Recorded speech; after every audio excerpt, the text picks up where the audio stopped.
Estábamos hablando, yo te estaba preguntando por el tema de cómo, cómo se maneja ese equilibrio entre la herencia y lo aprendido, ¿no? Ok, Ese eterno debate de qué es más fuerte, la ujú, herencia, la familia o el ambiente, ¿no? exacto. Tanto la medicina alopática como la medicina tradicional china, incluso la medicina homeopática, lo tienen claro desde el punto de vista de desarrollar aquellas condiciones para las que estás predispuesto. Para cualquiera de esos tres enfoques, si tú logras neutralizar el impacto, la herencia se va a expresar en la menor cantidad posible. Pero también depende del entorno. Es decir, los genes, en el caso de la medicina alopática, la energía ancestral, en el caso de la medicina tradicional china y la homeopatía, solamente se van a expresar de manera patológica si tú creas el ambiente propicio para que eso pase, ¿ya? Porque no está dentro de la naturaleza ese tipo de carga, ¿ya? Solamente se desarrolla, igual que podría llamarse desde el punto de vista evolutivo, o sea, representa sí una tendencia, pero no una condición de vida, ¿ya? Si tú analizas al paciente y sabes que, sí, que ciertas condiciones de vida van a hacer que se exprese más fácilmente esa herencia, pues lo va a hacer. Eso lo sabemos dentro de medicina, como te digo, desde cualquiera de los enfoques. Para ponerlo en palabras un poquito más llanas, ¿cuántas personas tú has visto que fuman toda su vida y nunca desarrollan un cáncer? ¿Ya? ¿Y cuántas has visto que sin fumar hacen cáncer de pulmón? ¿Ya? Entonces, la herencia sí tiene mucho que ver, pero que tú le des cama a las cosas para que se desarrollen es diferente. Y eso es lo que hay, eso es parte del enfoque que hay que darle a ese tipo de enfermedades, las que se expresan por genética, por herencia. Yo me acuerdo en psicología, en la clase de aprendizaje, o de emoción, en alguna de las dos en este momento no recuerdo bien, pero recuerdo el porcentaje de Steven Pinker que decía el 50% genética, 10% la familia y 40% el ambiente. Exacto. O era 40% de genética, 10 de la familia y 50 del ambiente. No recuerdo exactamente los datos. Hoy hay profesionales con toda la investigación, el auge de la investigación en epigenética, que incluso llegan a afirmar que los genes van del 3 al 15%, el resto es la expresión genética que se da Ujú, por el ambiente, que el ambiente es todo el resto, ¿no? La familia y ujú. todo el resto de cosas que Bueno, se configuran. aquí sí voy a hacer un aporte muy personal y es que a mí me parece que la epigenética a veces la utilizan mal. Hay mucha gente que la está utilizando simplemente para justificar por qué pasan las cosas cuando no le pueden dar otra explicación. Yo prefiero que lo pongamos en términos en lo que tú acabas de mencionar, el ambiente, la importancia del ambiente, Uh -huh. ¿ya? Más allá del concepto epigenético, volvemos al tema.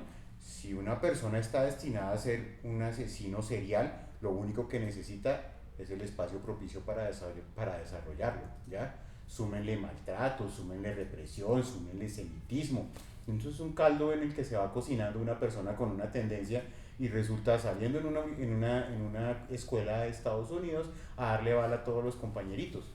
Dime por qué ese tipo de cosas no se presentan en otras sociedades, por qué están de Estados Unidos. Pues porque es un ambiente que ya se ha creado. Digamos que si hay algo de moda, alguna persona pues, ay, como lo han hecho otros, entonces yo también puedo hacer una masacre en una escuela.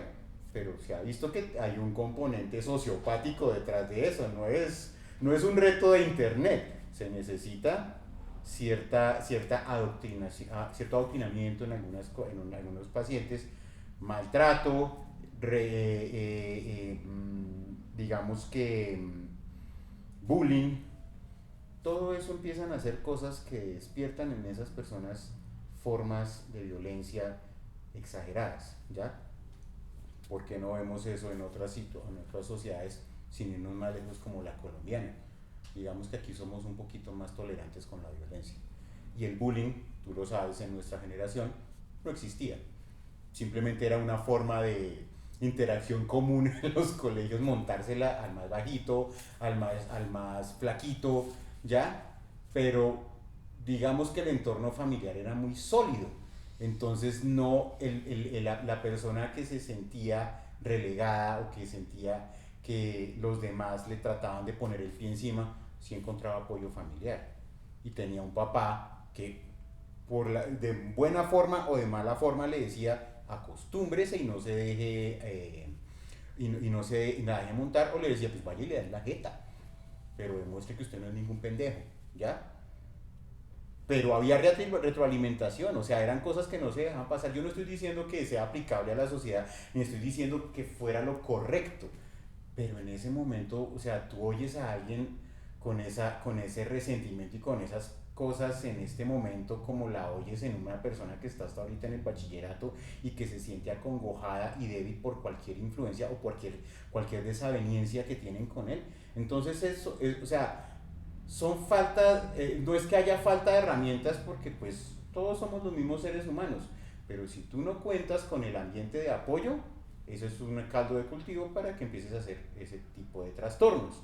Mientras que, mientras que si tú no tienes esa voluntad férrea, esa educación, no te enseñan a valorarte como persona, pues obviamente van a pasar por encima tuyo sin ningún problema.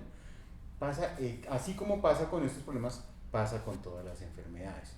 ¿Ya? Si no encuentran el sitio donde expresarse, pues no lo van a hacer, porque van a tener una retroalimentación negativa en este caso para desarrollar una enfermedad. No encuentran terreno fértil, por decirlo. Muy interesante lo que estás diciendo. Y en ese sentido, ¿tú qué porcentaje hoy, con el conocimiento que tienes y tu opinión, le darías a cada uno de esos tres aspectos de la vida de un ser humano? O sea, la genética, la familia, el ambiente. Viéndolo como factores favorables para el desarrollo de una enfermedad, yo sí pienso que el ambiente tiene mucho que ver. Y me gustaría hablar de un tema específico, por ejemplo, o sea, los síndromes de trisomía en el par 21, el síndrome de Down, ¿ya?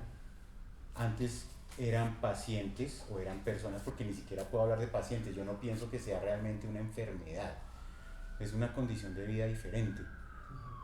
Antes, cuando un niño salía diagnosticado con síndrome de Down, ya era el bobo de la familia, así de sencillo, ¿ya?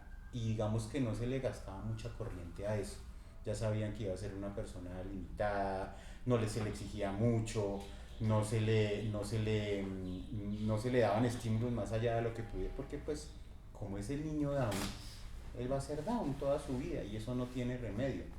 ¿Qué estamos viendo ahora? Pues que estamos desarrollando ambientes saludables para esos niños en los que resultan siendo más competentes que mucha gente que consideramos normal, ¿ya? Porque los niños Down son muy quisquillosos y muy metódicos cuando aprenden a hacer algo, ¿ya?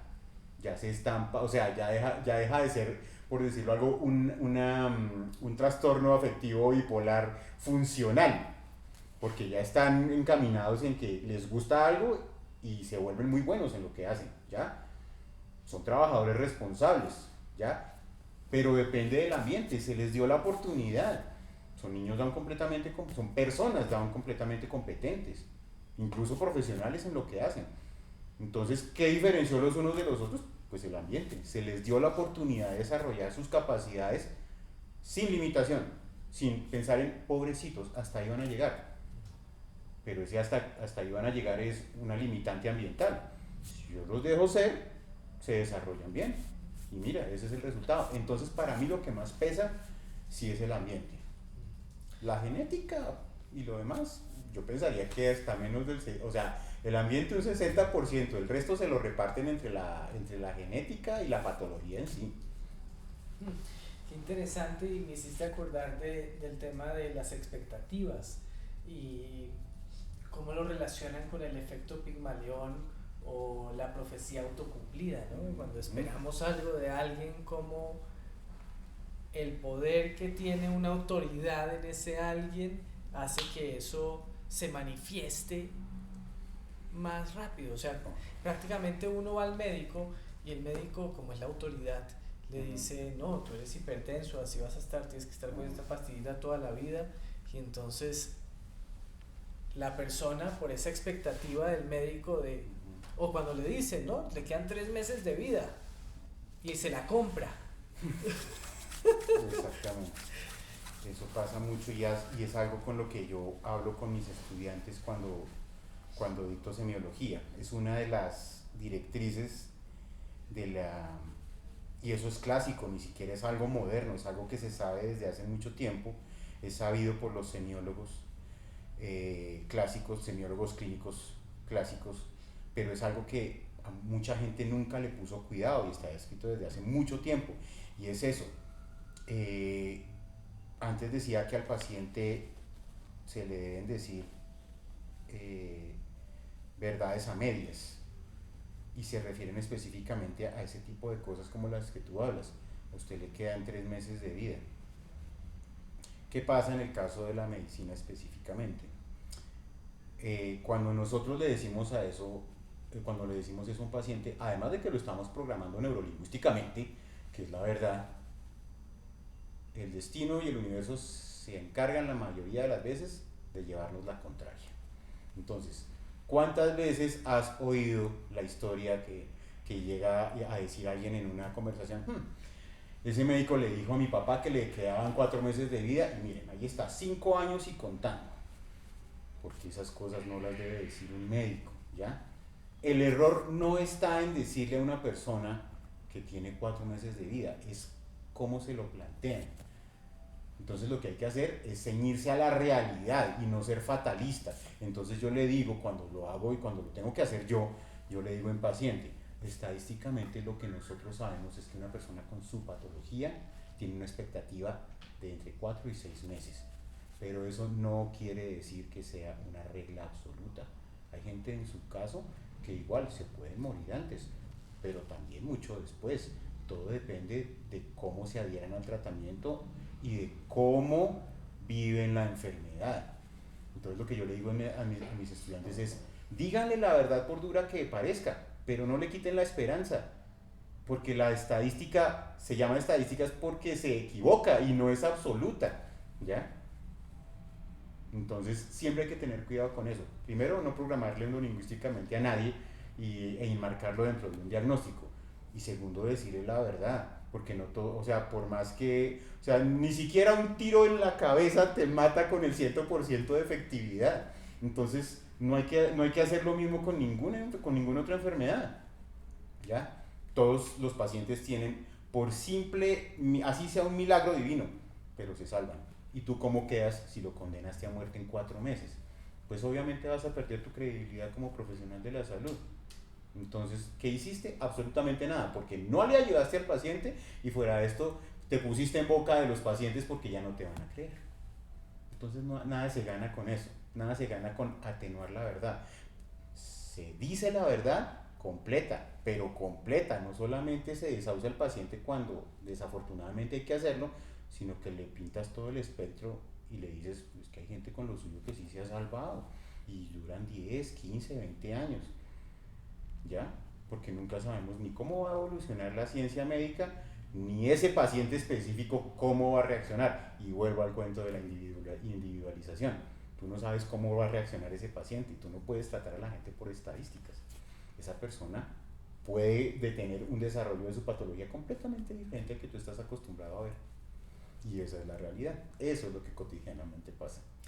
Y si se hace ese cambio, por ejemplo, semiológico, en cómo nos expresamos y cómo mostramos una nueva posibilidad, ¿qué tan posible ahí sí es variar la estadística? Claro que sí, porque cuando tú dialogas con el paciente, entiendes la realidad de su enfermedad y cómo su enfermedad afecta a su persona y a sus personas, la gente de su familia, tú le puedes dar un consejo más objetivo.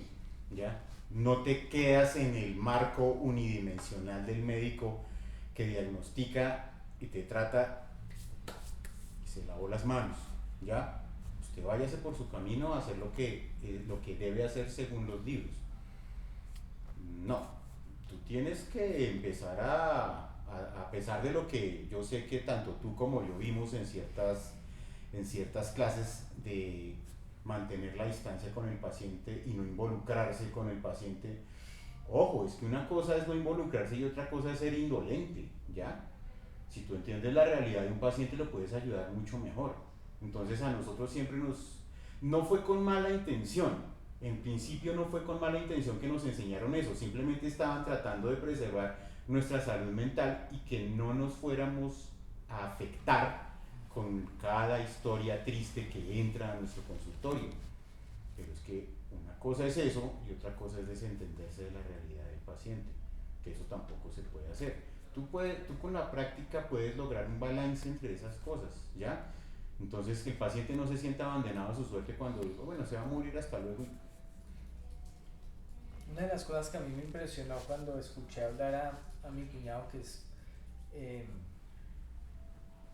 es cardiólogo, Okay.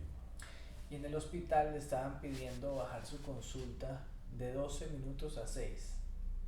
Eso es imposible, pero sé que las IPS pueden llegar a ser, no me sorprendería. A 6 minutos, él se negó, porque en 12 minutos, ¿qué puede hacer?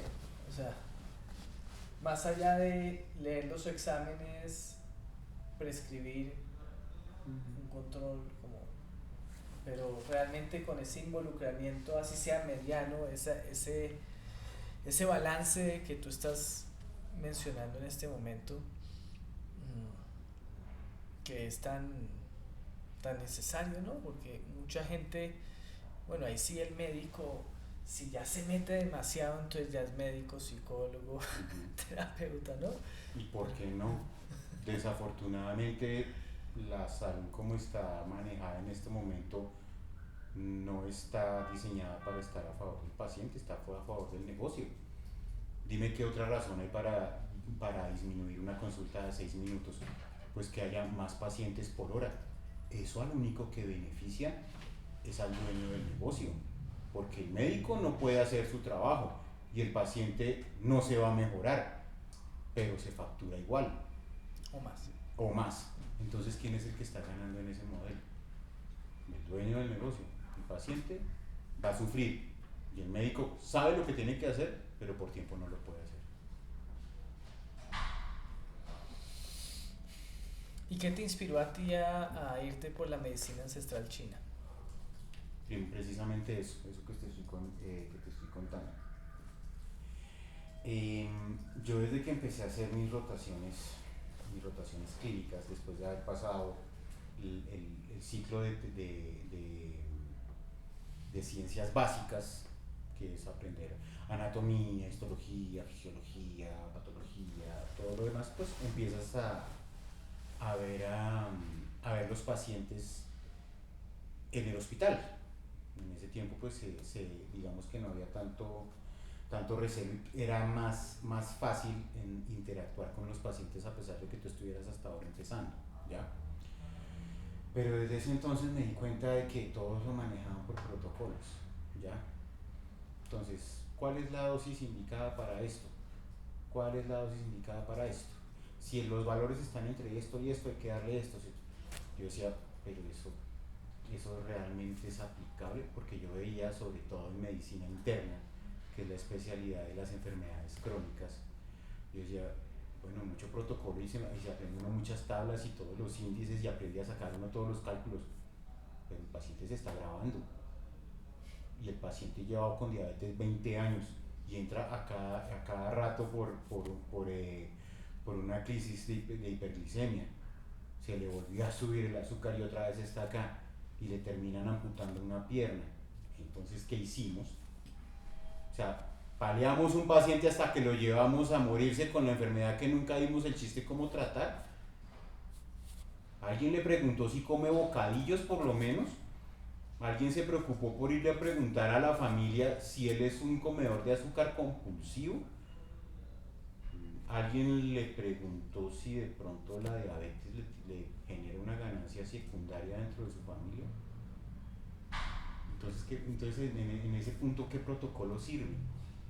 Cada persona tiene una enfermedad que maneja diferente, que vive diferente y tiene diferentes expectativas para curarse. Entonces, a lo largo de las clínicas me di cuenta de eso. Y cuando terminé mi carrera y empecé a trabajar en una IPS, me di cuenta de lo que tú me acabas de decir. A ellos lo que les interesa es tener que darle al paciente la menor cantidad de cosas posibles. Porque si tú le formulas a un paciente el examen que sabes que necesita, pero ese examen es caro, tú te vuelves un problema para la IPS, porque estás gastando plata, ¿ya? Entonces, yo me voy a una universidad a aprender qué es lo que necesita un paciente, a cómo tratarlo, pero me enfrento a un sistema en el que eso no se puede hacer porque genera gastos y tú te vuelves un mal trabajador es por eso, ¿ya? Independientemente de lo hábil que tú seas en la clínica y lograr dar con diagnósticos fácilmente sin necesidad para clínicos, hay cosas que no se pueden evadir, ¿ya? Pero si tú lo haces y resulta que son cosas graves, cosas costosas, te ponen el ojo encima dentro de una empresa. Este no es el tipo de medicina que yo quiero hacer, ¿ya? Primero, los protocolos no sirven. Segundo, el sistema tampoco. Entonces me salí completamente de ese marco. Esa no es la forma en la que yo quiero. O sea, yo no estoy diciendo que yo cure a todos los pacientes que me llegan, ¿ya? Pero por lo menos estoy seguro que están más satisfechos y viven mejor su enfermedad que cualquier otro, ¿ya? Porque parte de la medicina es educar. Y yo lo que trato de hacer es educar al paciente con respecto a su enfermedad.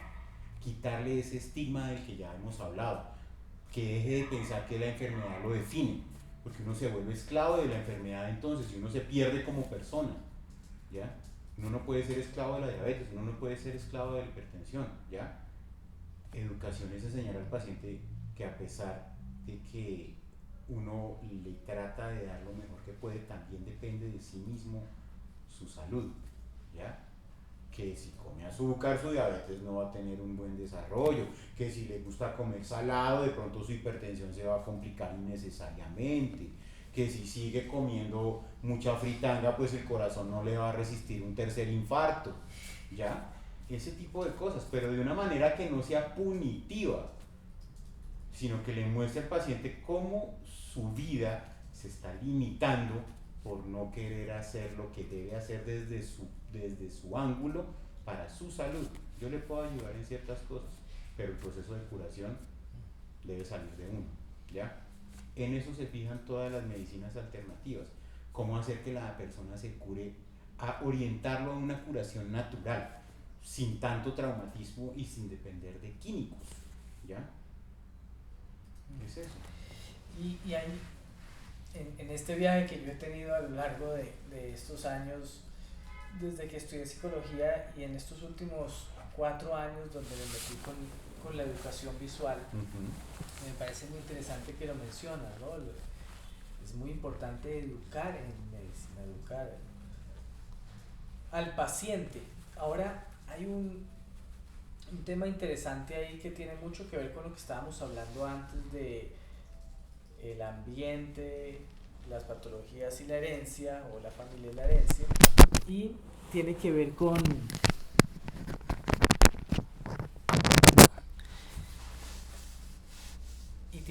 con cómo lo llamamos, porque la raíz de la palabra paciente es más como pasivo, como un agente pasivo, cuando en realidad la persona tiene que responsabilizarse de su salud.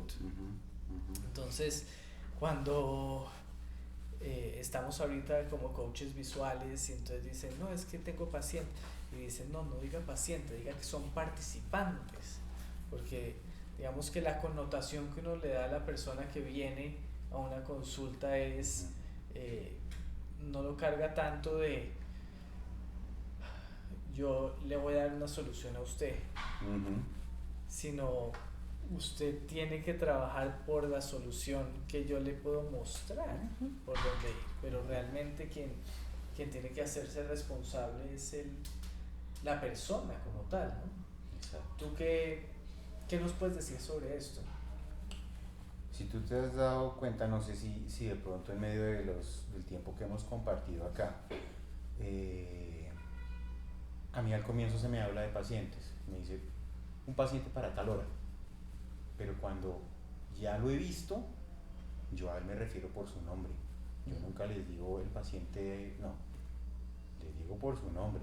Valeria, Rafael, y si no me acuerdo del nombre, la esposa de Rafael, Fito, como quiera que se llame, ¿ya?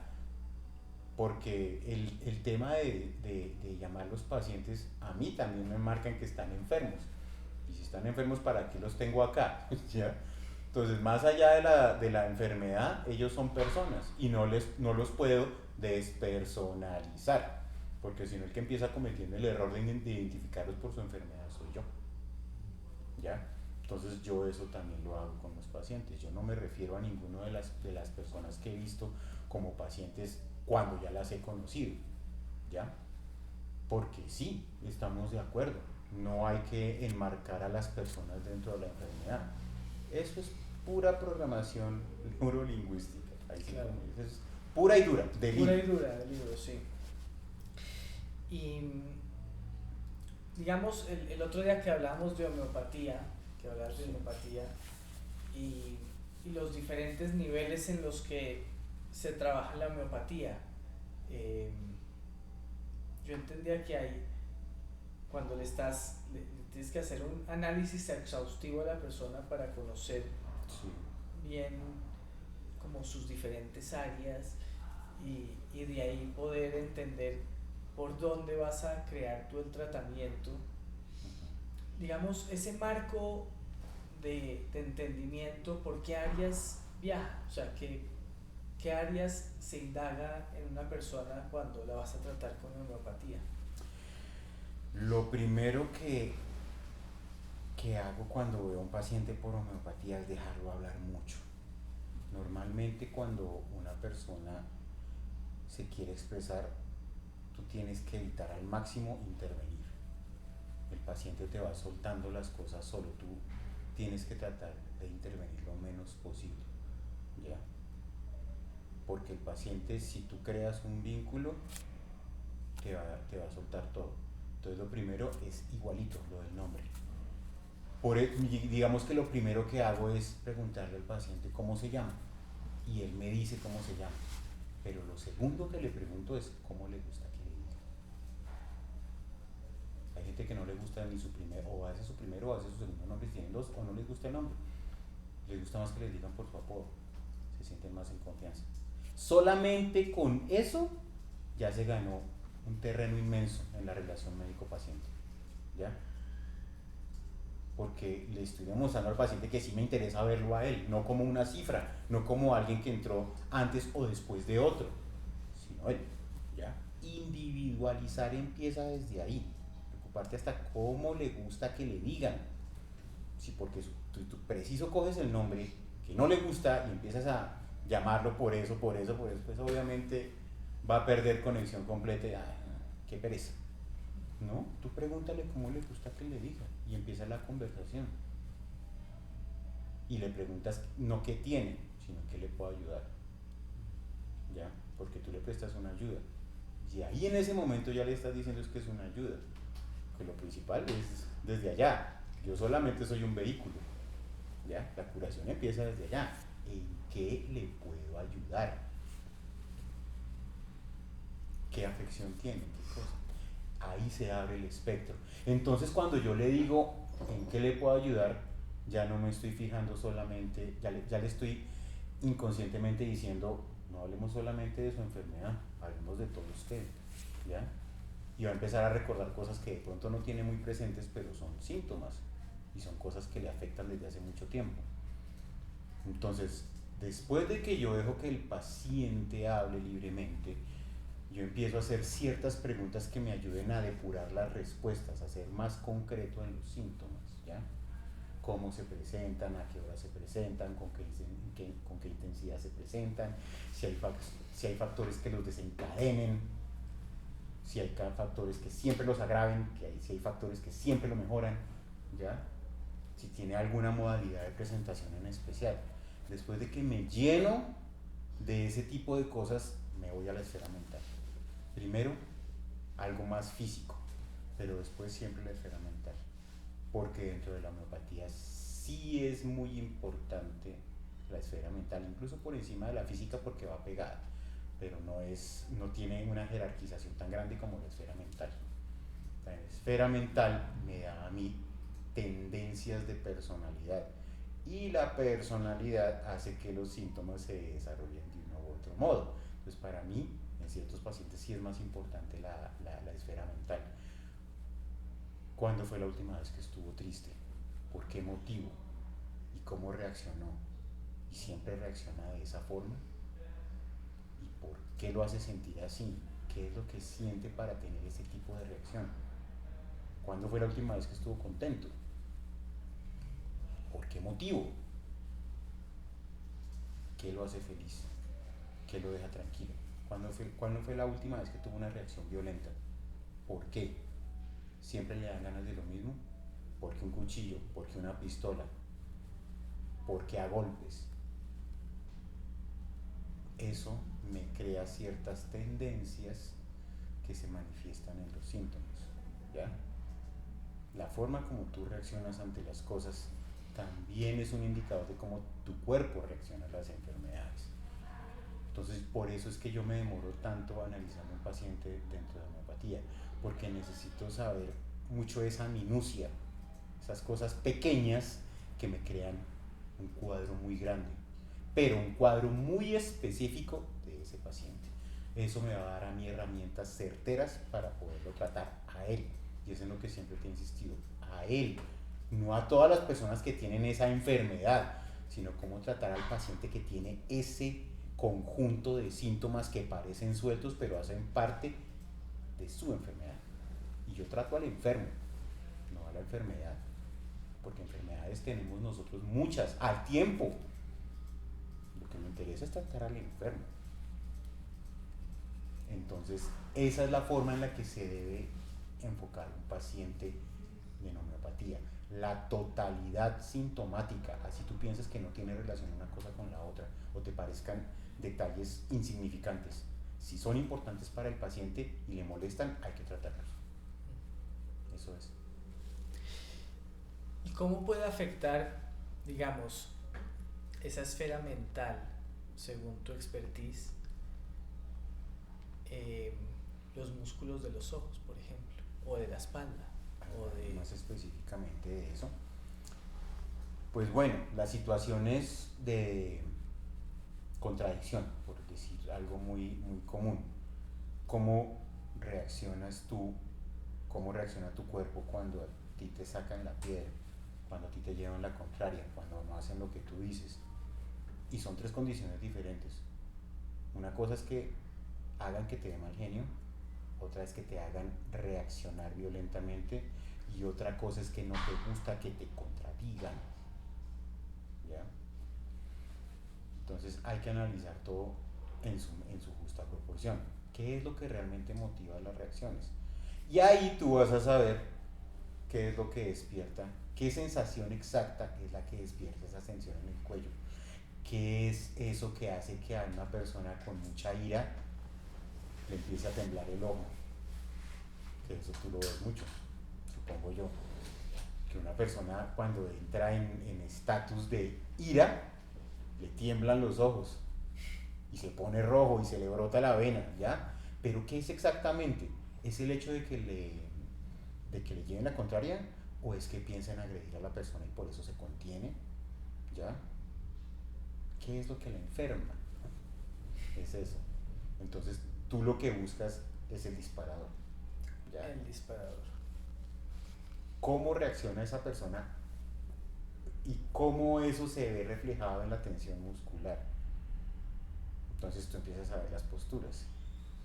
Solamente cuando el paciente recuerda la situación, tú empiezas a ver cómo le cambia la forma, porque empieza a evocar ese recuerdo de cuando, entonces tú te das cuenta que empieza a tensionarte. De solo hablar de cosas que lo molestan ya empieza a enervarlo, por decir algo. Entonces tú entiendes, es una persona que es fácilmente alterable o que no sabe controlar sus emociones. No se lo dices, pero es algo que tú puedes deducir. Se lo dices cuando esté preparado para oír la respuesta, ¿ya? Cuando tú llevas un proceso ya le dices, el problema suyo es que no sabe reaccionar ante sus emociones. Entonces, ¿por qué? Entonces tú le explicas, cada vez que hablamos de este tema, usted encogió los hombros. Entonces ya sabe por qué cada 8 días viene acá a decirme que no le pasa el dolor de cuello. Es eso. Entonces es ponerse en el contexto del paciente y saber hacer las preguntas de una manera adecuada en la que el paciente pueda expresar su real sentido, que es algo que también hay que aprender a desarrollar, la forma de interrogar al paciente, cómo hacer las preguntas, que no sea un sí, no, tal vez. Tú tienes que hacer que el paciente te exprese de su boca el síntoma para que tenga valor, claro, para darle un valor real. Y doctor Leonardo, ¿cuál es tu síntoma visual? ¿A qué te refieres con eso? ¿Usas gafas? Bueno, mira que precisamente yo me di cuenta hace más o menos 10 años, incluso de pronto un poco más, que a mí me afectaba mucho la luz artificial. Okay. Que yo durante el día veía muy bien, pero resulta que dentro de los estudios que empecé a hacer yo tenía que tomar clases nocturnas y me di cuenta que con esa luz las diapositivas las veía borrosas, ¿ya? Cosa que no me pasaba cuando las veía de día. Pero igual, es que tampoco es que, o sea, yo ya pasé los 40 hace un poquito, entonces ya tengo presbicia, porque ya tengo tanto defectos de refracción para ver de lejos y de cerca. ¿Esas gafas son bifocales? Estas que tengo realmente no creo que tengan sino 0.25, pero ¿por qué las uso? Porque todas las gafas que yo tengo, así no tengan fórmula, tienen antirreflejo, porque ya me preocupa mucho el efecto que pueda tener en mi visión, la luz. Yo no estoy diciendo yo no estoy diciendo que esté perfecto y pero pues tengo que hacer que se deteriore lo menos rápido posible, porque pues no tengo cómo controlar los ambientes de luz. O sea, voy a entrar a un cine, voy a entrar a un salón de eventos, no puedo controlar la luz de todos los sitios. Entonces yo sí tengo que procurar que lo que yo pueda controlar, que es el tiempo que estoy en mi consultorio frente a un monitor o cuando estoy viendo televisión, todos mis lentes tengan antirreflejo, aunque no tengan las dioptrías adecuadas, ¿ya? Obviamente lo ideal es poco a poco ir cambiando y modificando las fórmulas para no tener problemas, pero pues yo tengo unas gafas para ver televisión con antirreflejo, para ver de lejos, tengo unas acá ocupacionales para el consultorio para poder ver la pantalla y poder escribir con antirreflejo, tengo estas que solamente las utilizo conversacionalmente, pero también tienen antirreflejo, ¿ya? Es eso, pero mi defecto en sí es que se me ha venido deteriorando la visión de lejos y últimamente la de cerca. ¿Por cuál motivo crees que antes el deterioro de la visión de cerca era a los 50, hace 10 años pasó a los 40 y ahorita ya vemos personas con presbicia a los 35, 38 años? Para mí es muy sencillo el celular. Y abramos un poquito más el espectro, las pantallas, porque es que nosotros antes teníamos una máquina de escribir, que no nos daba, que no era como mirar un bombillo de frente, porque es que eso es lo que tenemos en las pantallas en este momento, un bombillo que nos está alumbrando permanentemente. Nosotros vemos un bombillo, ¿ya? ¿Qué ventaja teníamos antes? Que de pronto los televisores de tubo, los que tenían la parte trasera abultada, no eran bombillos muy potentes, ¿ya? Eran bombillos a los que tú realmente no le podías subir mucho el contraste ni la saturación, o sea, eran realmente bombillos muy tenues. Y como había pocos televisores en una casa, pues todos se reunían a verlo y necesitabas un espacio grande, entonces tú estabas realmente muy lejos de la pantalla, no te alcanzaba a afectar tanto. Así, se afectaba más la pared de atrás, porque si recuerdas cuando uno tenía esos televisores grandes, la parte de atrás, la pared que quedaba detrás quedaba fogoneada, quedaba como tiznada de negro. Era divertido. pero poco a poco las pantallas se volvieron más compactas hasta que se volvieron portátiles. Entonces tú todo el tiempo, para todas las actividades que realizas en tu vida, no solamente para las lúdicas, sino para las profesionales y las de contacto común, estás utilizando una pantalla, que es un bombillo, estás expuesto todo el tiempo a una luz directa. O sea, es como ver un sol pequeñito todo el tiempo. Y nosotros sabemos que ver el sol nos daña la visión. Pues tenemos algo no tan potente, pero estamos expuestos por más tiempo y lo usamos para todo. Ya tenemos pantalla en el carro para poder ver la navegación, revisamos el celular para ver los mensajes, nos sentamos frente a un computador a trabajar, salimos y otra vez el celular, la pantalla del carro y llegamos a ver televisión. Y no vemos televisión en un monitor de computador de 12 o 13 o 14 pulgadas, sino que tratamos de comprar el televisor más grande que podamos para estar cómodos. Entonces, para mí lo que más ha deteriorado esa visión es el hecho de tener que incluso leer siempre con pantallas. Ya no utilizamos papel, utilizamos pantallas. Y ahí me hiciste acordar de un artículo que hay en PubMed.gov, donde publican pues muchos La artículos base de científicos. datos de artículos científicos, exacto. Exacto. Y hablan de una epidemia y es la falta de sol. Porque ahorita me estás hablando de que no podemos ver el sol directamente por tiempos prolongados y en ciertas posiciones del sol, pero también he escuchado que, por ejemplo, en el amanecer y el atardecer, esa luz roja del sol ayuda a estimular la retina, a regenerarla, ayuda a las células. Obviamente por tiempos prolongados pues el sol te puede quemar, pero también ese balance justo de bueno, la estimulación, porque realmente se está volviendo una epidemia el estar encerrados, el no tener la exposición solar, pues eso lo hablaban en un artículo específicamente que encontré en esa base de datos. ¿Qué nos puedes decir al respecto? Que a mí me parece muy paradójico ver en retrospectiva lo que hemos peleado contra el cáncer de piel. ¿A qué va mi cuento? Desde que se empezó a hablar del deterioro de la capa de ozono, empezamos a cuidar la capa de ozono, porque pues no podemos exponernos a la luz sin la capa de ozono porque nos va a dar cáncer de piel. Pero pues durante 20 años hemos estado peleando con que el agujero de la capa de ozono se cierre. Ya dicen que incluso casi en su totalidad está reparada la capa de ozono. ¿Y para qué diablos queremos la capa de ozono si no nos exponemos al sol? Entonces perdimos la capacidad de exponernos al sol, que además estimula el ritmo circadiano, es decir, te ayuda para dormir cuando tienes que dormir y despertarte cuando te tienes que despertar. La vitamina, ¿qué vitamina nos aporta el sol? D. La vitamina D. La hormona D que se sintetiza en el Entonces, que es importante en tantos procesos metabólicos del ser humano, desde la captación de calcio hasta, bueno, en fin. Y cambiamos la exposición al sol por encerrarnos, porque lo que hacemos es meternos en un gimnasio con luz artificial, esperar el trancón, es decir, cuando ya no hay luz, y salir a encerrarnos en la oscuridad, a veces levantarnos cuando todavía no ha salido el sol, o meternos entre un carro, durar encerrados todo el día y se repite el ciclo eternamente.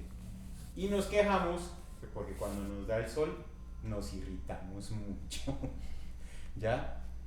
Y pues lo que vemos es que sí, yo entiendo que no haya que ser pues el más fanático del sol, porque pues la exposición prolongada al sol sin el cuidado adecuado también tiene repercusiones. Claro. Pero ¿para qué peleamos durante tanto tiempo por preservar la capa de ozono si no aprovechamos los beneficios que nos puede dar el sol?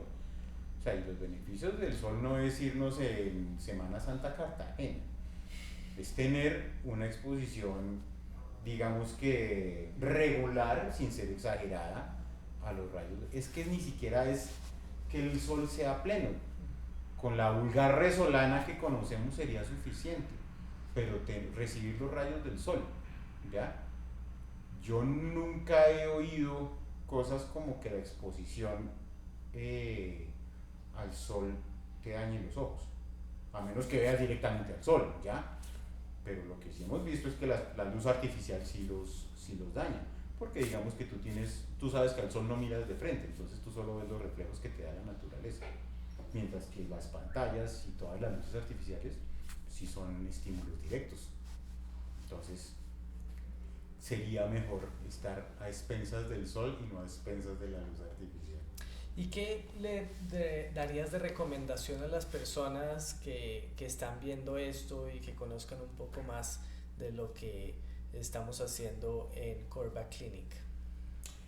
Bueno, ya saliéndonos un poquito del marco de los trastornos visuales, pues en Korvac Clinic lo que hacemos es un análisis integral del paciente, porque de lo que se trata el concepto de Korvac Clinic, a pesar de que pues como su mismo nombre lo indica, es centrarnos en la espalda, en los problemas que pueda generar la mala postura, el exceso o la falta de ejercicio, pues lo que tenemos que ver es la integralidad, cómo esas molestias de espalda o de articulaciones son la causa o la consecuencia de otras patologías, que pueden ser mentales o pueden ser orgánicas, sin ahondar mucho en el tema. Entonces lo que pienso que es el fuerte de Korvac Clinic es la variedad de herramientas, porque para cosas específicas como la espalda, listo, pues tenemos la quiropraxia, que es bastante efectiva, pero pues si el tema es que detrás de eso hay una connotación afectiva o mental, está la homeopatía. Si tenemos algo musculoesquelético más complicado de tratar, tenemos las ventosas. Si tenemos algo que tratar en cuanto a balance energético o más enfocado a los dolores, pues podemos hacer la moxibustión, que es una forma de hacer acupuntura pero sin agujas, ¿ya? Entonces, digamos que lo que podemos ofrecer en Korvac Clinic es eso, recursos, herramientas diversas, no tan limitadas para tratar enfermedades. Eso es lo que ofrecemos acá y pues digamos que estamos abiertos a cualquier tipo de patologías por las que nos pueda consultar un paciente, que aquí con mucho gusto le haremos lo mejor posible para ayudar.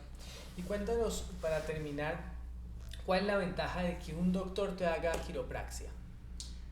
Bueno, no tiene que ver realmente con más o menos conocimiento de los ajustes quiroprácticos, porque si nos seguimos a la realidad, muchas de las personas que ejercen medicina tradicional china en China no son médicos. Son sí médicos tradicionales, pero eso, tradicionales, no son de universidad, no son criados en academia ni aprendieron en academia, sino llevan estudiando un conocimiento ancestral del que son muy celosos en China, porque es parte de su identidad, ¿ya? Digamos que los fortalece como nación. Pero la ventaja que pienso yo que ofrezco es saber hasta dónde puedo llegar con las medicinas alternativas. El hecho de que haya una medicina alternativa no lo convierte en la panacea ni en la solución absoluta de todas las patologías. ¿A qué voy con eso? Yo sé que un apéndice, una apendicitis hay que operarla. Yo no me pongo a ponerle agujitas, ni a ponerle moxas, ni a hacer homeopatía. Yo sé que un paciente que tiene una apendicitis aguda hay que operarlo, ¿ya? Ese es el alcance que tengo dentro de mi conocimiento de la medicina, que sé hasta dónde me le puedo meter a una enfermedad con terapias alternativas y cuándo se vuelve una necesidad de la medicina alopática, de la medicina occidental que conocemos. Entonces, el hecho de ser un médico es que me permite, digamos que jugar en ambos campos, saber qué se puede hacer con la medicina alternativa en ese paciente, pero también saber hasta dónde puedo llegar y cuándo tengo que remitir a un paciente, a un especialista común y silvestre de la medicina occidental. Eso se llama responsabilidad, saber hasta dónde llegas con el paciente y qué le alcanzas a ofrecer que le pueda beneficiar, pero siempre en pro de su beneficio. Entonces, si hay que derivarlo, lo derivas, si puedes tratarlo, lo haces, pero eso, conservando siempre la integridad del paciente. Muy bien, muy bien. Y ya para darle un cierre a esto es de la medicina tradicional china, o sea, con el conocimiento de la medicina tradicional china, ¿puede afectar una tensión que tengas en alguna parte del cuerpo, alguna otra parte del cuerpo? O sea, algo que pase en las piernas puede afectar también la visión, por ejemplo. Claro que sí, claro que sí. Si nosotros tenemos en cuenta que lo que tenemos en el cuerpo son sistemas, sabemos que son sistemas integrados. Entonces, problemas que son musculares no se restringen todas las veces a una sola parte, a una sola área del cuerpo. Empiezan a acumular su tensión, su trastorno de conducción, su hipertonicidad, su falta de tonicidad. Se empieza a volver, digamos que una reacción en cadena. Si tú no lo tratas en el sitio donde está, puede invadir otras zonas de tu cuerpo, que incluso pueden incluir, pues incluso pueden, digamos, afectar más bien músculos intrínsecos del ojo, ¿ya? Okay. Que no dejan de ser parte del sistema musculoesquelético, por más que sean fibras diferentes y estén situadas en un lugar especial, pero pues una parálisis es una parálisis, ¿ya? Por ponerlo de alguna manera, si tú tratas con Botox un músculo, también puedes tratar con Botox el músculo del ojo si necesitas que se relaje. Hay muchos tratamientos que consisten en eso, en poner toxina botulínica en los músculos del ojo para tratar de solucionar problemas de estrabismo, que no sé si todavía lo consideren como el tratamiento de elección, pero he sabido de tratamientos de ese tipo. Ok. ¿Y las fascias cómo funcionan en el sistema muscular? Bueno, la fascia, para ponerlo en términos muy sencillos, es como la compartimentalización de los sistemas musculares. Es el recubrimiento, la vaina que protege al músculo y digamos que lo aísla del tejido circundante. Por decirlo de alguna manera, es como un aislante de los músculos, no tanto un aislante eléctrico, pero sí lo que mantiene separados los componentes o los haces musculares unos de otros, incluso como te decía, los separa del resto de sistemas. Entonces, además de ser tejido de aislamiento, también podríamos concebirlo como tejido de soporte. También podríamos hablar que es la parte que menos aporta para la fuerza, pero que más aporta para la estructura del músculo, más allá de lo que pueda aportarnos el tono. Entonces, a mí personalmente me parece útil el estudio de los músculos cuando los dividimos precisamente por los paquetes de músculos que hacen las fascias. Digamos que en medio del estudio de la anatomía, sí era muy fácil hacerse una imagen tridimensional cuando tú entendías el concepto de las fascias, de los compartimentos, ¿ya? También dentro del tema patológico, puedes entender las fascias como por ejemplo la fascitis plantar. ¿Has oído algo de eso alguna vez? He escuchado de la fascitis plantar. Bueno, sé que tiene que ver digamos con que no es no sé qué es. no es exactamente el concepto que mejor define el término, la dinámica de la fascia, pero nos ayuda a entender cómo es un tejido que realmente produce dolor y puede limitar el movimiento cuando hay una patología a nivel de fascia, ¿ya? La verdad no tengo muy claro cómo puede afectar la fascia a los movimientos oculares, pero si funciona con el mismo principio que funciona en el resto del sistema musculoesquelético, pues obviamente un trastorno de fascia limita la movilidad y la capacidad de contracción del músculo. Y también las fascias son tejidos conectivos. Sí, son tejidos. O sea, su componente incluye tanto fibras de colágeno como tejido conectivo. Okay. O sea, mandan información, electricidad, y etcétera, etcétera. Y además son dinámicas, ¿no? Permiten el intercambio de iones, de electrolitos, o sea, son permeables. Ok. Pues muy interesante. Muchísimas gracias, doctor Leonardo Gamba. Te agradezco muchísimo. Bien. Es un placer tener este tipo de conversaciones académicas.